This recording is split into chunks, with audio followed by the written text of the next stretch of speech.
أعوذ بالله من الشيطان الرجيم بسم الله الرحمن الرحيم إذ يقول المنافقون والذين في قلوبهم مرض غر هؤلاء دينهم ومن يتوكل على الله فإن الله عزيز حكيم۔ جب منافقین اور وہ لوگ جن کے دلوں میں روگ ہے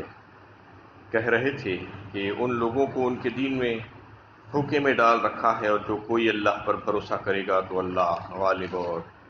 حکمت والا ہے۔ سورہ انفال کی 49 نمبر کی آیت ہے۔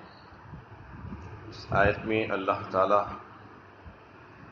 مشرکین مکہ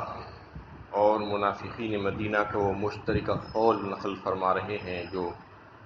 ان لوگوں نے مسلمانوں کے بارے میں کہا تھا کہ یہ بیچاروں کی حال دیکھو کہ کس قدر کمزور ہیں اور لڑنے پھرنے کے لیے آئے ہیں۔ دینی جنون ایسا ہو گیا ہے ان کو کہ اپنی جانوں کی بھی پرواہ نہیں ہے، یہ اپنے آپ کو ہلاکت میں ڈال رہے ہیں، اور بے سر و سامانی کی حالت میں کفار کے وہ لشکر جرار سے لڑنے کے لیے آ گئے، مقابلے کے لیے کھڑے ہو گئے ہیں۔ اس پر اللہ تعالیٰ نے اس کا جواب دیا، وَمَن يَتَوَكَّلْ عَلَى اللَّهِ فَإِنَّ اللَّهَ عَزِيزٌ حَكِيمٌ، یعنی جو لوگ اللہ پر بھروسہ کرتے ہیں اور ایمان رکھتے ہیں تو پھر وہ کبھی بھی ذلیل و رسوا، ناکام و نامراد نہیں ہوتے۔ ان کی امداد و نصرت اللہ تعالیٰ کی طرف سے ہوتی ہے۔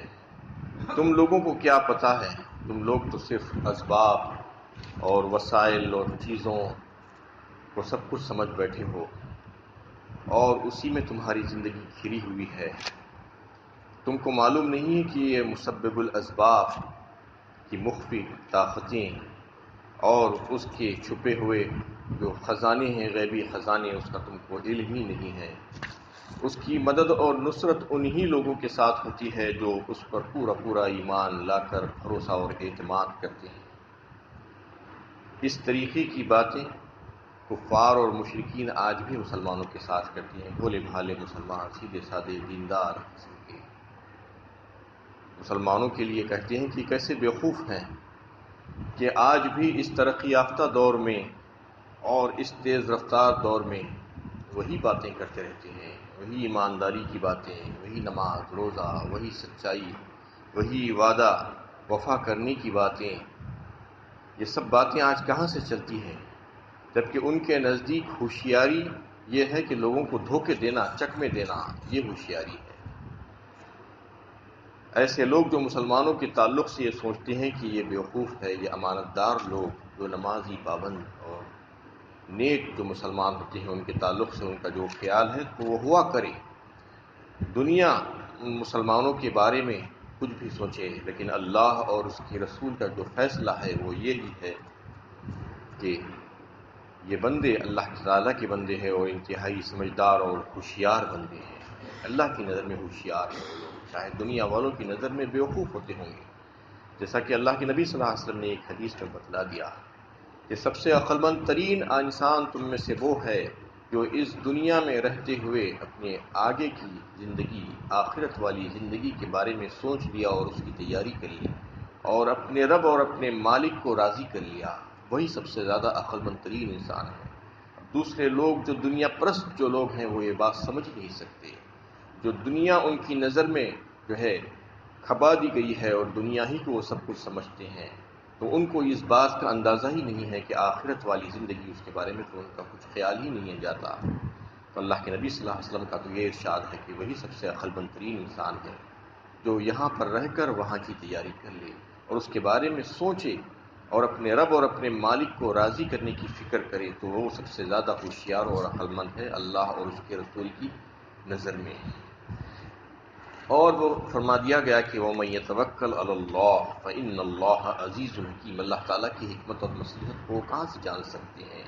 اللہ تعالیٰ تو زبردست غالب ہے، وہ اپنے بندوں کی مدد فرماتے ہیں، ہر حال میں وہ ان کے فیصلے بڑے ہی حکیمانہ ہیں۔ وَلَوْ تَرَىٰ إِذْ يَتَوَفَّى الَّذِينَ كَفَرُوا الْمَلَائِكَةُ يَضْرِبُونَ وُجُوهَهُمْ وَأَدْبَارَهُمْ وَذُوقُوا عَذَابَ الْحَرِيقِ۔ اور اگر تم اس حالت کو دیکھ سکتے جبکہ فرشتے کافروں کی روحوں کو قبض کرتے ہیں، وہ ان کے چہروں اور پیٹھوں پر ضربیں لگاتے ہیں اور کہتے ہیں چکھو جلنے کے عذاب کا مزہ۔ اس آیت میں کفار پر مرتے وقت اللہ تعالیٰ کی طرف سے جو عذاب ہوتا ہے اور فرشتوں کی جو تنبیہات ہوتی ہیں اس کا تذکرہ اللہ تعالیٰ نے اس میں فرمایا ہے۔ یہ جان کنی کے وقت کے حالات ہیں جو بیان ہوئے ہیں، اس کا تعلق روح سے ہے۔ دراصل انسان وہی ہے جو جسم انسانی کے اندر ہے، وہ انسان سمجھ نہیں پاتا۔ اس کی جو روح ہے وہ اصل ہے، جسم تو سواری ہے، سواری پر جو ہے سوار چلا جا رہا ہے، لیکن سواری کو یہ سب کچھ سمجھ بیٹھا ہے اور اسی کی فکر میں رہتا ہے انسان۔ آج اپنے جسم کو سجانے اور سنوارنے اور اس کو اچھا رکھنے، تر و تازہ رکھنے کی فکر کرتا ہے وہ سواری کو صرف، اور خود جو سوار ہے اس کی کوئی فکر نہیں ہے۔ روح ہے وہ اصل جو ہمیشہ زندہ رہنے والی ہے، اس کی فکر کرنا ہے۔ اس کی اگر فکر نہیں کریں گے تو پھر تکلیف اٹھائیں گے۔ اس میں انہی باتوں کا تذکرہ فرمایا ہے کہ محض جسم کو انسان سمجھنا صحیح نہیں ہے، اور موت کی حقیقت کے سوا کچھ نہیں کہ روح جسم سے جدا ہو جاتی ہے، اور یہ روح اگر ایک کافر آدمی کی ہے تو اس پر فرشتوں کی مار پڑتی ہے۔ تو اس آیت میں اللہ تعالیٰ نے اس کا تذکرہ فرماتے ہوئے آپ صلی اللہ علیہ وسلم کو خطاب کر کے فرمایا کہ اگر آپ دیکھتے ہوتے اس وقت کے حالات کہ جب کافر کی موت کا وقت آتا ہے تو روح لینے والے جو فرشتے، قبض کرنے والے جو فرشتے ہوتے ہیں، وہ ان کفار کے ساتھ کیسا معاملہ کرتے ہیں، کیسا ہیبت ناک منظر ہوتا ہے، ان کے چہروں پر اور ان کی پیٹھوں پر وہ پشتوں پر مارتے جاتے ہیں اس وقت۔ اور اس کے تعلق سے بعض مفسرین کی یہ رائے ہے کہ یہ ان کفار کے بارے میں ہے جو مسلمانوں سے مقابلہ کرنے کے لیے میدان بدر میں آئے تھے، اور پھر ان کے لیے اللہ تعالیٰ نے فرشتوں کی امداد بھیجی تھی، اور وہ فرشتے ان کے چہروں پر اور پیٹھوں پر مار رہے تھے اور مار مار کر ہلاک کر رہے تھے، اور ان کو آگے آنے والے مزید عذاب کی بھی جو ہے وعید سنا رہے تھے۔ اور زیادہ تر مفسرین کی رائے اس میں یہ ہے کہ یہ الفاظ جو ہے عام ہے، یہ حکم عام ہے ان تمام کفار کے لیے جو ان کی موت کے وقت جو حالات پیش آتے ہیں، اس کا تذکرہ اللہ تعالیٰ نے اس میں فرمایا ہے کہ روح کو قبض کرنے والے فرشتے ان کو کس طریقے سے مارتے ہیں۔ ان کے ہاتھوں میں جو ہے کوڑے ہوتے ہیں آگ کے، اور جو ہے اور دیگر جو ہے لوہے کے گز ہوتے ہیں، ان کے چہروں پر اور ان کی پیٹھوں پر وہ مارتے جاتے ہیں۔ بعض روایتوں میں یہ بات بھی آتی ہے، اور ان کی جان اس طریقے سے نکالی جاتی ہے، ان کو تکلیف پہنچا کر۔ تو اس میں انہی کا تذکرہ آیا ہے، اور یہ بتا دیا گیا ہے کہ برزخ کا عذاب اور موت کے وقت کا عذاب جو ہے جو کفار کے لیے ہے وہ تو برحق ہے، وہ ہونے والا ہی ہے۔ وذوقوا عذاب الحریق، اور پھر اس کے بعد جلنے کا عذاب جو آخرت میں جو ہے ان کے لیے تیار ہے۔ تو آج یہ مزے اڑا لے رہے ہیں، جیسا کہ اس سے پہلے سے جو ہے غزوہ بدر کے واقعات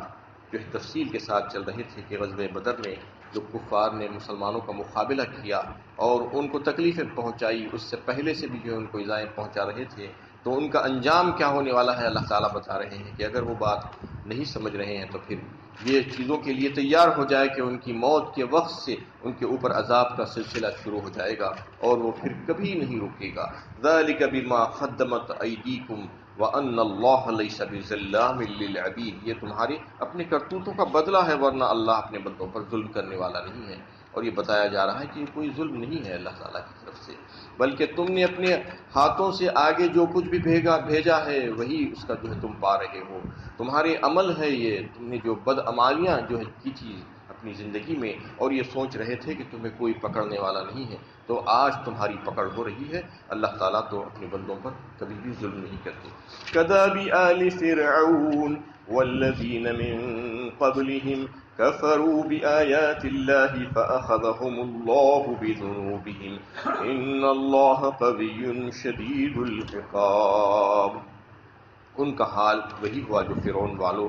اور ان سے پہلے کے لوگوں کا ہوا تھا۔ انہوں نے اللہ کی آیتوں کا انکار کیا تو اللہ نے ان کے گناہوں کی وجہ سے ان کو پکڑ لیا۔ اللہ نہایت قوی اور سخت سزا دینے والا ہے۔ کدأب آل فرعون، فرمایا یہ وہی طریقہ ہے اللہ تعالیٰ کی جو سنت، یہ کوئی نئی بات نہیں ہے، انوکھی اور نرالی بات نہیں ہے، اس سے پہلے سے ہوتا آیا ہے۔ جیسا کہ آل فرعون کے ساتھ اللہ تعالیٰ نے معاملہ کیا کہ وہ سرکشی میں آگے بڑھتے ہی گئے، تو پھر اللہ تعالیٰ نے ان کی جو ساری حشم و قدم کے ساتھ اور ان کی ساری چیزوں کے ساتھ ان کو دریا میں غرق کر دیا، اور ان کا نام و نشان باقی نہیں بچا۔ اس سے پہلے بھی دیگر قوموں نے ایسا ہی کیا تھا، اپنے پیغمبروں کو چھٹلایا تھا، ان کی بات نہیں مانی تھی، جیسا کہ قوم عاد اور سمود اور دیگر اقوام کا تذکرہ آپ کو تفصیل کے ساتھ ملتا ہے۔ تو ان تمام قوموں کو بھی اللہ تعالیٰ نے ہلاک و برباد کر دیا۔ اور اب جو قریش جو مقابلہ کر رہے ہیں آپ صلی اللہ علیہ وسلم سے، تو ان کے لیے تنبیہ ہے اس میں کہ تمہارا حال بھی کم و بیش ایسا ہی ہونے والا ہے جیسا کہ پچھلی قوموں کا ہوا تھا، کیونکہ اللہ تعالیٰ انسان کو پیدا فرماتے ہیں تو پھر اس کی ہدایت کا انتظام بھی فرماتے ہیں۔ سب سے پہلی ہدایت کے سلسلے میں اس کو عقل و فہم دے دیا جاتا ہے، سمجھداری۔ دیگر مخلوقات کے مقابلے میں اس کو عقل و فہم ایک امتیاز رکھتی ہے، اس کو سمجھنے کی صلاحیت اور شعور عطا کر دیا جاتا ہے، اور پھر اس کے اطراف و اکناف میں ایسی چیزیں رکھ دی جاتی ہیں جس پر اگر وہ تھوڑا سا غور و فکر کرے تو اللہ تعالیٰ کی معرفت اور اللہ تعالیٰ کی عظمت اس کے دل میں پیدا ہو سکتی ہے۔ اور پھر اس کے بعد بھی نبیوں کو بھیجنے کا سلسلہ، آسمانی کتابوں کو بھیجنے کا سلسلہ اللہ تعالیٰ جاری فرمائے ہیں۔ مسلسل یہ ہدایت کے سامان اللہ تعالیٰ اپنے بندوں کے لیے کرتے رہے ہیں، اور نبی آ کر ان کو سمجھاتے ہیں، ان کو ہدایت کا راستہ دکھاتے ہیں، قرآن کے ذریعے سے ان کو باتیں بتائی جاتی ہیں، اللہ تعالیٰ کی رضا اور ناراضگی کن چیزوں میں ہے ان کو سمجھایا جاتا ہے، اللہ تعالیٰ کی طرف سے وہ معجزات لے کر آتے ہیں، نشانیاں لے کر آتے ہیں، ان کو اللہ تعالیٰ کی قوت قاہرہ، حکمت بالغہ کی طرف متوجہ کرایا جاتا ہے۔ ان تمام چیزوں کے باوجود بھی اگر کوئی ان تنبیہات پر کان نہیں دھرتا، بات نہیں سننا چاہتا، سمجھنا نہیں چاہتا، تو پھر اللہ کا عذاب اس کے لیے تیار ہوتا ہے۔ اس کے باوجود بھی یہ سمجھتا ہے کہ یہ حقیر جو اللہ تعالیٰ کی مخلوقات ہیں، جو عاجز مخلوقات ہیں، انہی کو اللہ تعالیٰ کے برابر ٹھہرانے لگتا ہے، ان کا شریک ٹھہرانے لگتا ہے، اور کفر و شرک میں مبتلا ہو جاتا ہے، تو کفروا بآیات اللہ فأخذهم اللہ بذنوبہم، جب اللہ کی آیتوں کا انکار کر دیتا ہے، وہ ان تمام چیزوں کے دیکھنے کے باوجود بھی سمجھنا نہیں چاہتا، تو پھر اللہ تعالیٰ اس کو عذاب میں گرفتار کر لیتے ہیں، ان کے گناہوں کی وجہ سے اس کو پکڑ لیا جاتا ہے، جیسا کہ پچھلی قوموں کو پکڑ لیا گیا، اور آئندہ بھی قریش کو اس پہ مخاطب بنایا گیا، اور قیامت تک آنے والی جتنی قومیں ہیں اگر اس قسم کی حرکتیں کریں گی تو پچھلی قوموں کے حالات سن کر ان کو سمجھ لینا چاہیے کہ ان کے ساتھ کیسے حالات پیش آئے تھے اور کس طریقے سے ان کو ہلاک و برباد کر دیا گیا تھا، ویسے ہی ہلاکت ہمارے اوپر بھی آ سکتی ہے۔ یہ سمجھنا چاہیے جو لوگ اس قسم کے کاموں میں اپنے آپ کو لگائے ہوئے ہیں، اللہ تعالیٰ کی آیات کا انکار کرتے ہیں اور مسلسل اللہ تعالیٰ کے احکامات کو پس پش ڈالتے ہیں اور نبی کی بات کو سننا نہیں چاہتے، اس پر عمل کرنا نہیں چاہتے، تو پھر ان کے لیے عذاب ہے۔ ان اللہ قوی شدید العقاب فرمایا، اور پھر ان کے گناہوں میں کی وجہ سے ان کو اللہ تعالیٰ پکڑتے ہیں، وہ نہایت ہی قوی اور سخت سزا دینے والے ہیں۔ کوئی یہ نہ سمجھے کہ میں اس سے بچ پاؤں گا، چاہے کوئی کتنا طاقتور ترین کیوں نہ ہو، اس کے عذاب سے کوئی اپنے آپ کو بچا نہیں سکتا۔ جب اس کے اوپر عذاب آ جاتا ہے تو پھر اس کو بچانے والا کوئی نہیں ہوتا ہے، وہ تو زبردست ہے اور طاقتور ہے اور سزا دینے والا ہے۔ اللہ تعالیٰ سے دعا ہے کہ اللہ تعالیٰ ہمیں ان چیزوں سے بچائے رکھے جو اللہ تعالیٰ کی نافرمانی کہلاتی ہے، اور اللہ تعالیٰ ہمیں اپنا صحیح فرمانبردار مسلمان مطیع بندہ بنا دے۔